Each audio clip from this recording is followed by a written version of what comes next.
the other case that we talked about on this show for a little bit, but I'm glad to have you on, was Lizelle Herrera, who was arrested in Texas for an alleged abortion, and was held on $500,000 bail.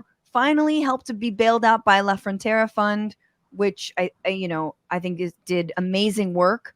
I don't know if they're going to get paid back for it, given that the attorney general, the district attorney, can't remember which one, dropped any kind of so-called murder charges against Herrera. Yeah, they didn't even have to post bail because she was released before any bail had to be posted.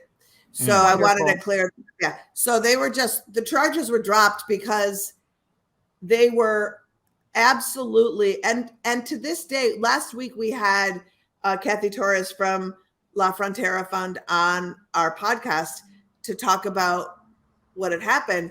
And it's still very unclear because in the state of Texas Constitution, it says that you cannot prosecute somebody who has terminated a pregnancy for murder. And I want to also be really clear that this doesn't have anything to do with that crazy ass bounty hunting law. That's an actual civil law. Right. And so this is an actual criminal case where Lizelle Herrera was charged with murder.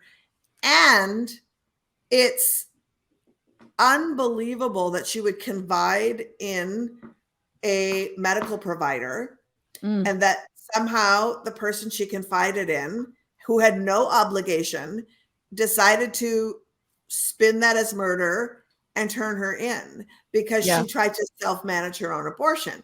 And I'm here to say this, and I say this in a very practical way. And this is something that is on the CDC website. And that is, if you snitches get stitches. Snitches get stitches. If you take medication abortion orally, the medication is not detected in your system unless you take the medicine vaginally, which some people insert the pills into their vaginas. If you do that, medication can be detected. If you take the medication orally, is not detected in your body. And that is just a fact of which is insane that this is where we are. You know, I've talked to you about, and I talked to the pod about how I did reporting in El Salvador where women are being sentenced to 30 years in prison for murder, but instead they actually just either had an abortion or had a miscarriage which is very difficult to distinguish between the two. Yes.